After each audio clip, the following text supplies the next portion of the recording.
വേദിയിലും സദസ്സിലും ഇരിക്കുന്ന എല്ലാവർക്കും നമസ്കാരം. First of all very big thank you. കാരണം ഇത്രയും വാമായിട്ടുള്ളൊരു വെൽക്കമാണ് എനിക്ക് അവിടെ തൊട്ട് ഇവിടം വരെ കിട്ടിയത് and continuing the same. So അത് അത്രയും സ്നേഹമുള്ളിലുള്ള ആൾക്ക് മാത്രമേ എനിക്ക് കൊടുക്കാൻ പറ്റുള്ളൂ പുറത്തേക്ക്. You deserve a round of applause for that. ഞാൻ actually Kothamangalam is not an unfamiliar place for me. എൻ്റെ റിലേറ്റീവ്സ് ഇവിടെ ഉണ്ട്. അതുപോലെ അച്ഛൻ കുറച്ച് നാൾ ഇവിടെ വർക്ക് ചെയ്തത് ബാങ്കിലായിരുന്നപ്പോൾ. EKP സാർ നമ്മളുടെ വളരെ ക്ലോസ് ഫ്രണ്ടാണ്. So Kothamangalam is a very familiar place for me. പക്ഷേ ഫസ്റ്റ് ടൈമാണ് കലയുടെ ഒരു പ്രോഗ്രാം ഞാൻ വരുന്നത്. Also I heard a lot about കല. ഒരുപാട് നാളായിട്ട് റണ്ണിങ് ഒരു ഓർഗനൈസേഷനാണ്.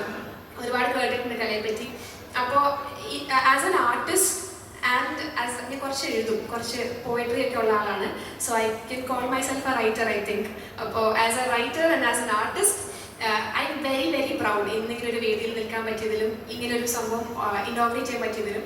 കാരണം ഇന്ന് എനിക്കറിയാവുന്നിടത്തോളം കല അല്ലെങ്കിൽ ലിറ്ററേച്ചർ എന്ന് പറയുന്ന അതിൻ്റെ ബേസിലുള്ള കമ്മ്യൂണിറ്റീസ് ഇസ് ആക്ച്വലി ഡൈങ് അല്ലേ. അത് ഇല്ലാതായിക്കൊണ്ടിരിക്കുന്ന ഒരു കാലമാണ് ഇപ്പോൾ. അതിപ്പം മോഡേണൈസേഷൻ്റെ ഒരു കടന്നുകയറ്റം കൊണ്ടാവാം, അല്ലെങ്കിൽ എല്ലാവരും ബിസിയാണ് ഫോണിൽ അല്ലേ, അതുകൊണ്ടാവാം ചിലപ്പോൾ. പക്ഷെ കല എന്ന് പറയുന്ന കലയെ ബേസ് ചെയ്ത് അല്ലെങ്കിൽ ലിറ്ററേച്ചറിനെ ബേസ് ചെയ്തുള്ള അസോസിയേഷൻസ് കുറവാണ് പൊതുവെ. അപ്പം അങ്ങനെ ഒരു കാലത്ത് ഇത്രയും സക്സസ്ഫുൾ ആയിട്ട് ഇത്രയും ഇപ്പം 50 years ആവാറായി, ഇത്രയും കൊല്ലം ലിറ്ററേച്ചർ ആൻഡ് ആർട്സിനെ ബേസ് ചെയ്തൊരു ഓർഗനൈസേഷൻ റൺ ചെയ്യാന്ന് പറയുന്നത് ചെറിയ കാര്യമല്ല. അതൊരു വലിയ കാര്യം തന്നെയാണ്. നിങ്ങൾ വെറുതെ റൺ ചെയ്യാൻ മാത്രമല്ല, അത് ഡെവലപ്പ് ആയിക്കൊണ്ട് കൂടി ഇരിക്കുകയാണ് അല്ലേ. അതിൻ്റെ ഒരു വലിയ സൈനാണ് ഈ ഓഡിറ്റോറിയം എന്ന് പറയുന്നത് അല്ലേ. ഇത്രയും റെനോവേറ്റ് ചെയ്ത് ഇത്രയും ഭംഗിയായിട്ട് കൊണ്ടു നടക്കണമെങ്കിൽ അത് വലിയ കാര്യം തന്നെയാണ്. So I'm very proud to be an artist and to be inaugurating this auditorium. എനിക്ക് തോന്നുന്നു being an artist or modeling അല്ലെങ്കിൽ ഫാഷൻ എന്ന് പറഞ്ഞ ഒരു ആർട്ടിനെ ഫോളോ ചെയ്യുമ്പം it has taught me lot of things. ഒരുപാട് കാര്യങ്ങൾ പഠിപ്പിച്ചിട്ടുണ്ട്. പേഷ്യൻസ്. ഞാൻ ലുലുവിൽ പാജൻറ്റിൽ സ്റ്റാർട്ട് ചെയ്യുമ്പം ഡെഫിനറ്റ്ലി എനിക്ക് വേറെ പാജൻറ്റ് എക്സ്പീരിയൻസ് ഒന്നുമില്ല, മോഡലിംഗ് എക്സ്പീരിയൻസ് മാത്രമേ ഉള്ളൂ. ഇനി മോഡലിംഗ് എക്സ്പീരിയൻസിൻ്റെ കാര്യം പറയുകയാണെങ്കിലും ഒരുപാട് ഫെയിലിയേഴ്സിൽ കൂടെയാണ് അവിടെ വരെ എത്തിയത്. കാരണം ഞാൻ SH പഠിച്ചതെന്ന് പറഞ്ഞു ഡിഗ്രി. ഞാൻ ഫാഷൻ ക്ലബ്ബിൽ ജോയിൻ ചെയ്യാൻ വേണ്ടി തന്നെ 2 പ്രാവശ്യം ഓഡിഷൻ ചെയ്യേണ്ടി വന്നു. ഞാൻ ഒരു ക്ലബ്ബിലും ജോയിൻ ചെയ്യാൻ ഉദ്ദേശിച്ച ഒരാളല്ലായിരുന്നു. പക്ഷേ ഹൈറ്റ് ഉള്ളതുകൊണ്ട് എൻ്റെ അടുത്ത് പറഞ്ഞു, Harsha welcome to try for fashion club. ഞാൻ വിചാരിച്ചു എന്തായിരിക്കും എളുപ്പമായിരിക്കും, നടന്ന് കാണിച്ചാൽ പോരെ, ഹീൽസ് ഇട്ട് നടന്ന് കാണിച്ചാൽ പോരെ, അത് പറ്റും വിചാരിച്ച് പോയി. അവിടെ ചെന്നപ്പോൾ വാക്ക് ചെയ്ത് കാണിച്ചു. എന്നെക്കാളും അടിപൊളി നടക്കുന്ന ഇഷ്ടംപോലെ ആൾക്കാർ അവിടെ ഉണ്ട്. അതുകൊണ്ട് എൻ്റെ അടുത്ത് പറഞ്ഞു, ഹർഷ വിളിക്കാം, ഞങ്ങൾ എന്തെങ്കിലും ഉണ്ടെങ്കിൽ വിളിക്കാം, പോയിക്കോളൂ പറഞ്ഞു. അപ്പം അത് പച്ച മലയാളത്തിൽ പറഞ്ഞു കഴിഞ്ഞാൽ ആവശ്യമില്ല എന്നാണ് എന്നെ അവിടെ. അപ്പോൾ എന്ത് ഞാൻ തിരിച്ചു പോന്നു. അപ്പം ഫസ്റ്റ് ഓഡിഷൻ റിജക്റ്റ് ആയി. സെക്കൻഡ് ഓഡിഷൻ വീണ്ടും ട്രൈ ചെയ്തു. It was for international pageant called Miss India international എന്ന് പറഞ്ഞിട്ട് they came to our college for scouting models.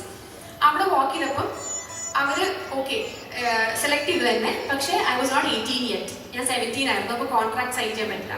അപ്പോൾ അതും പോയി. അത്രയും എല്ലാം കഴിഞ്ഞപ്പോൾ എനിക്ക് ആകെപ്പാടെ മടുത്തു. ഞാൻ ഈ ഫാഷൻ ക്ലബ്ബിൽ ട്രൈ ചെയ്തില്ല. അപ്പം ഞാൻ സെലക്ട് ആയ കാര്യം എൻ്റെ ഫാഷൻ ക്ലബിൻ്റെ ഹെഡ് അറിഞ്ഞു. എന്നെ വിളിച്ചിട്ട് പറഞ്ഞു, Harsha just give me another audition, ഒന്നുകൂടെ വരും ഫാഷൻ ക്ലബ്ബിൽ ഓഡിഷൻ ചെയ്യാമെന്ന് പറഞ്ഞു. ഞാൻ ഇനി എന്തിനാ ഓഡിഷൻ ചെയ്യുന്നത്, ഇതിപ്പോൾ ഓൾറെഡി ഞാൻ 2 പ്രാവശ്യം നാളെ കിട്ടും, ഇനി എന്തിനാ ഓഡിഷൻ ചെയ്യുന്നത് വിചാരിച്ചു. പക്ഷേ it's fine, let me just give it a try. ഒന്നുകൂടെ ഓഡിഷൻ ചെയ്തു. I got selected. So 1 or 2 failures വന്ന് നിർത്തി പോയിരുന്നെങ്കിൽ I don't think I would be here today. And അതെന്നെ ഒരുപാട് പഠിച്ചത് മോഡലിംഗ് ആണ്. It was not easy from there. Fashion ക്ലബിൽ ജോയിൻ ചെയ്ത പിന്നെ ഇറ്റ് വാസ് നോട്ട് ഈസി. ഒരുപാട് ഡേ ആൻഡ് നൈറ്റ് കഷ്ടപ്പെട്ടാണ് റാംപ് വാക്ക് പ്രാക്ടീസ് ചെയ്തെടുത്തത്. Because there experience models with me. എൻ്റെ കൂടെ ഒരുപാട് എക്സ്പീരിയൻസ് ആയിട്ടുള്ള മോഡൽസ് ഉണ്ട്. സോ എനിക്ക് ചുമ്മാ കളിച്ച് നടക്കാൻ പറ്റില്ല. I have to be very serious. And SH is a very good institute as well. അവർ ആർട്സിന് ഭയങ്കര പോപ്പുലർ ആണ്. So I have to day and night train myself in ramp walk. ചിലപ്പോൾ Q&As മോഡൽസിന് വരും. അപ്പോൾ I have to be aware of what I am wearing, what is a concept, എല്ലാം പഠിക്കണം, ബോഡി മെയിൻറ്റെയിൻ ചെയ്യണം. ഒരുപാട് കാര്യങ്ങളുണ്ടായിരുന്നു. അതൊക്കെ ഡേ ആൻഡ് നൈറ്റ് പ്രാക്ടീസ് ചെയ്തു. ആ പേഷ്യൻസ് എന്ന് പറഞ്ഞ സംഭവം ഏതെങ്കിലും ഒരു പോയിന്റിൽ if I had quit, because എന്താ ഞാൻ ഒരിക്കലും മോഡൽ തന്നെ ആവുമെന്ന് തീരുമാനിച്ച ആളൊന്നുമല്ല. അപ്പം it was easy for me to quit അല്ല ഏതെങ്കിലും ഒരു പോയിന്റിൽ. If I had quit in any one of these obstacles ഇന്നിവിടെ നിൽക്കാൻ പറ്റുന്നുണ്ടാവില്ല. എൻ്റെ പേര് ആ സ്റ്റോണിൽ ഉണ്ടാവില്ലായിരുന്നു. So but I M so glad that modelling has taught me patience. അത് ത്രൂ ഔട്ട് പാജൻട്രി ആണെങ്കിലും it did teach me patience. It taught me stage presence. നമ്മൾ സ്റ്റേജിലേക്ക് നടന്നു. നേരത്തെ സാർ എന്നെ ഇൻട്രൊഡ്യൂസ് ചെയ്തപ്പോൾ പറഞ്ഞു, വളരെ ഭംഗിയായിട്ടാണ് ഇൻട്രൊഡ്യൂസ് ചെയ്തത്. എന്നെ പറ്റി തന്നെയാണെന്ന് എനിക്ക് സംശയം വന്നു കുറച്ച് കഴിയുമ്പം. So lovely it was. പറഞ്ഞപ്പോൾ എന്ത് പറഞ്ഞിട്ടുണ്ടായിരുന്നു, beauty is something that radiates from within. അത് ശരിക്കും ശരിക്കും കണ്ടനുഭവിച്ചിട്ടുള്ള ഒരാളാണ് ഞാൻ. അതായത് എപ്പോഴും നമ്മൾ പാഷൻട്രിക്ക് പോകുമ്പം നമ്മളവിടെ ചെല്ലുമ്പോൾ തന്നെ you have 20 competitors with you. Every one is pretty. എല്ലാവരും നല്ല ഭംഗിയുള്ള ആൾക്കാരാണ്, സ്വഭാവത്തിൽ അതിലേറെ ഭംഗിയുണ്ട്. അപ്പം നമുക്ക് ആകെപ്പാട് ഇൻസെക്യൂർ ആവും അല്ലെ. നമ്മൾ ഈ 3-4 ദിവസം ഇവരുടെ കൂടെ ഗ്രൂമിങ്ങിൽ നിൽക്കുമ്പോൾ നമ്മൾ നോക്കുമ്പോൾ എല്ലാവർക്കും എന്തൊരു ഭംഗിയാ, ഇതിലിപ്പോൾ ആർക്ക് വേണമെങ്കിലും കിട്ടുമല്ലോ. എല്ലാവരും എന്ത് നല്ല പെരുമാറ്റമാണ്, എല്ലാവരും നല്ല ഭംഗിയായിട്ട് ആൻസേഴ്സ് പറയുന്നു. So what is that one thing that makes a winner? I question myself a lot, specially during Miss South India. ഒരുപാട് ചോദ്യമാണ് എന്താ വാട്ട് ഡിഫൈൻസ് എ വിന്നർ അല്ലെ. എല്ലാവരും everyone seems to be pretty, everyone is hard working as well. എല്ലാവരും കഷ്ടപ്പെട്ടിട്ട് അവിടെ വരെ എത്തിയത്. Then what defines a winner? Why should I get the crown? പിന്നെ I realised it's how badly I want it. ശരിയാണ്, എല്ലാവരും ഹാർഡ് വർക്ക് ചെയ്യുന്നുണ്ട്, എല്ലാവരും കാണാൻ ഭംഗിയുണ്ട്, എല്ലാവരും നല്ല ഇന്റലിജന്റ് ആണ്. But I wanted that crown 1% more than everybody else. ആ ഒരു fire of wanting something, that is what made me the winner. And anybody could be a winner if you want. എന്തോ ആയിക്കോട്ടെ, ലൈഫിൽ എന്തോ വേണമെന്ന് വിചാരിക്കാം നിങ്ങൾക്ക്. മോസ്റ്റ് ബിസാർ തിങ്സ് ആൾക്കാർ വരുമ്പോൾ നിങ്ങൾക്ക് വട്ടാന്ന് പറയും. പക്ഷേ if you really want it, if you really want it, if you set your mind to it, വേറെ ഒന്നും ഒരു വിഷയമല്ല, you will get it. And അതെനിക്ക് പ്രൂവ് ചെയ്തതൊന്നും was Miss South India and then came Miss Queen of India. So ഒരുപാട് കാര്യങ്ങൾ എന്നെ പഠിപ്പിച്ചത് was modelling. how to have that aura or a positive aura. നമ്മൾ നടന്നു വരുമ്പോൾ ആൾക്കാരെ നമ്മളെ നോക്കണം. ഒന്നും വേണ്ട, when you walk into a room, if people are looking at you, then you have that positive aura. അത് ഡെവലപ്പ് ചെയ്യാൻ വേണ്ടി കുറേ സമയം എടുത്തു. എനിക്ക് മനസ്സിലായി that there are so many layers to beauty. നമ്മൾ മേക്കപ്പ് മേടിച്ച് വെച്ചിട്ട് makeup is an art. I'm not telling you it's not. Makeup is a very good art. പക്ഷെ അത് മാത്രം അറിഞ്ഞുകൊണ്ട് കാര്യമില്ല. You have to have that aura. ഇതൊക്കെ പഠിക്കാൻ ഒരുപാട് സമയം എടുത്തു. So modeling has taught me a lot of things. And I think every art for that matter teaches you a lot of things. ഏതൊരു ആർട്ടും ആയിക്കോട്ടെ, നിങ്ങൾ ഡാൻസർ ആയിരിക്കാം, നിങ്ങളൊരു സിംഗർ ആയിരിക്കാം, നിങ്ങളൊരു മേക്കപ്പ് ആർട്ടിസ്റ്റ് ആയിരിക്കാം, maybe you are a stylist, maybe you are a model, maybe you are a writer, എന്തും ആയിക്കോട്ടെ, it teaches you a lot of things. നിങ്ങൾ അതിൽ എക്സൽ ചെയ്യാൻ തീരുമാനിച്ചിട്ടുണ്ടെങ്കിൽ it will teach you a lot of things. It will make you a polished person. കേട്ടിട്ടില്ലേ, creativity takes courage എന്ന് പറയും.